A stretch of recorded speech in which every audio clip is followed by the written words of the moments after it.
खबर वाराणसी से, जहां पर 7 दिनों तक एक युवती से हुई हैवानियत ने पूरे देश को हिलाकर रख दिया है। पहले युवती को नशा करवाया गया, फिर दरिंदगी की दास्तां शुरू हुई जो 1, 2, 3 जगह नहीं बल्कि 7 जगह की गई। गैंगरेप की इस वारदात को 23 लोगों ने अंजाम दिया और इस दिल दहला देने वाली वारदात की कहानी बेहद खौफनाक है। देश का सबसे बड़ा कांड है ये। देखिए रिपोर्ट।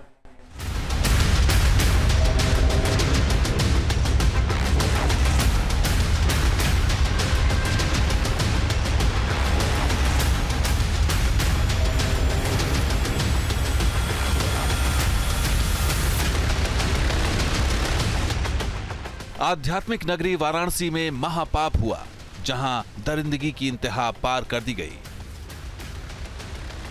23 हैवानों ने एक युवती की बारी बारी से असमत लूटी।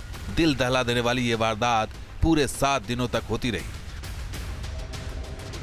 मामले में पीड़ित परिवार की तहरीर पर मुकदमा दर्ज कर 9 आरोपियों को गिरफ्तार कर लिया गया है। बाकी के 14 हैवानों की पुलिस तलाश कर रही है। गिरफ्तार किए गए आरोपियों की रात के अंधेरे में कोर्ट में पेशी हुई, जहां से सभी को 14 दिनों की न्यायिक हिरासत में जेल भेज दिया गया है। पीड़ित परिवार बदहवास है और इंसाफ की गुहार लगा रहा है।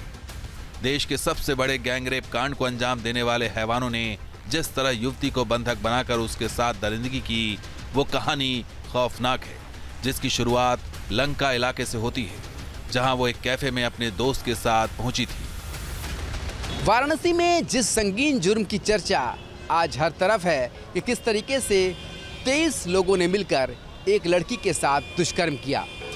दरअसल इसकी कहानी 29 मार्च को शुरू होती है, जब पीड़िता अपने घर से घूमने के लिए निकलती है। उस दौरान उसकी ही एक परिचित दोस्त राज विश्वकर्मा से उसकी भेंट होती है और राज विश्वकर्मा उसे लेकर वाराणसी के इसी लंका इलाके में आता है और यहाँ पर उसे एक कैफ़े में ले जाता है। दोनों ही कुछ नाश्ता करते हैं और उसके बाद पीड़िता से रात भर जो आरोपी है राज विश्वकर्मा, जो पहला आरोपी है, वो दुष्कर्म करता है। रात भर पीड़िता इसी लंका इलाके में एक कैफ़े में रहती है। सुबह किसी तरह वो बाहर निकलती है। उस दौरान उसका जो दूसरा दोस्त है साहिल, वो उसे मिलता है और वो उसे लेकर के चला जाता है वाराणसी के हाईवे की तरफ, जहां पर फिर से एक बार उसके साथ दुष्कर्म किया जाता है और इस बार आरोपी साहिल था। दुष्कर्म के बाद वो जो आरोपी था उसे लेकर के वाराणसी के नदेसर इलाके पहुंचता है और वो उसे वहां छोड़ देता है। पर कहानी की शुरुआत जो होती है वो वाराणसी के इसी लंका इलाके से होती है, जो पहला आरोपी था राज विश्वकर्मा, जो कि पीड़िता को लेकर के यहाँ आता है। लंका इलाके में मौजूद कैफे में हैवानियत होने के बाद युवती किसी तरह 80 घाट पहुंचती है, लेकिन वो इतनी खुशकिस्मत नहीं थी। वहां भी दरिंदे उसे नोचते हैं। पीड़ित लड़की को उसके दोस्तों ने ही धोखा दिया। उसका दोस्त राज खान, जो वाराणसी के नदेसर इलाके में उसके साथ जबरदस्ती करने के बाद उसे नशे की हालत में वाराणसी के इसी 80 घाट पर 3 अप्रैल को लेकर आया और बदहवास अवस्था में उसे यहीं छोड़कर चला गया। उसके बाद जब पीड़ित लड़की को थोड़ा बहुत होश आया तो फिर वो यहाँ से अपनी सहेली के घर गई और इसके बाद सिलसिला यही नहीं रुका। उसके बाद भी उसके दूसरे करीबी ने उसके साथ वही धोखा किया, जो कि लगातार कुछ दिनों से उसके साथ होता आया था। 80 घाट के बाद युवती के साथ वाराणसी के नदेसर में फिर मल्दिया में भी गैंगरेप होता है। अब तक कई दरिंदे युवती को अपनी हवस का शिकार बना चुके थे। ऐसे ही 7 जगहों पर ले जाकर युवती के साथ 23 युवक गैंगरेप करते हैं। पीड़ित लड़की इसके बाद वाराणसी के नदेसर पहुंचती है, जहां से उसका एक दोस्त उसे लेकर के मल्दिया स्थित एक कॉफ़ी शॉप में जाता है और वहां पर 5 और लोग पहले से ही मौजूद रहते हैं और इन सभी ने बारी बारी से पीड़िता के साथ दुष्कर्म किया, ऐसा भी तहरीर में लिखा गया है। यानी कि पीड़िता एक के बाद एक बनारस के दूसरे जगहों पर पहुंचती है और पूरी अगर तहरीर के हिसाब से देखें तो इसी के दोस्तों ने एक प्लानिंग करके पीड़िता को फंसाया और एक के बाद एक अलग जगह ले गए और न सिर्फ उसके दोस्त बल्कि इस दौरान अज्ञात लोगों ने भी पीड़िता के साथ वाराणसी के मलदहिया इलाके में दुष्कर्म किया। हैवानियत की सबसे बड़ी वारदात के सामने आने के बाद हड़कंप मचा हुआ है, लेकिन पुलिस मामले में कुछ भी बोलने से बच रही है। वहीं सत्ताधारी नेता इसे जघन्य अपराध बताते हुए सख्त कार्रवाई की बात कह रहे हैं और कह रहे हैं कि आरोपी 23 हों या फिर 50, किसी को नहीं छोड़ा जाएगा।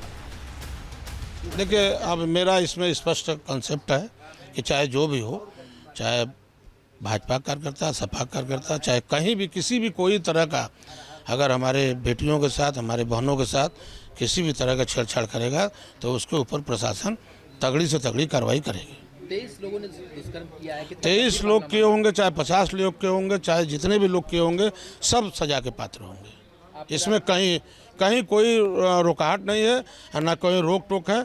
शासन अपना काम करेगा। युवती के साथ जिन 7 इलाकों में हैवानियत हुई है वो सब भीड़ भाड़ वाले इलाके हैं, जहां सुबह से शाम तक पैर रखने की जगह नहीं होती। ऐसे में इतनी बड़ी घटना हो जाना समझ से परे है, जिस पर कई सवाल खड़े हो रहे हैं। भीड़ भाड़ वाले इस बनारस शहर में 7 दिनों में बनारस के प्रमुख 7 अलग अलग इलाकों में 23 आरोपियों ने मिलकर पीड़िता से दुष्कर्म किया। ये सारी बातें एफआईआर में भी दर्ज है। हालांकि इस मामले में 9 आरोपियों की गिरफ्तारी कर जेल भेजा गया है, पर बाकी आरोपी अभी तक फरार हैं। पुलिस लगातार जांच की बात कर रही है और दबिश दे रही है ताकि बाकी आरोपियों को पकड़ा जा सके।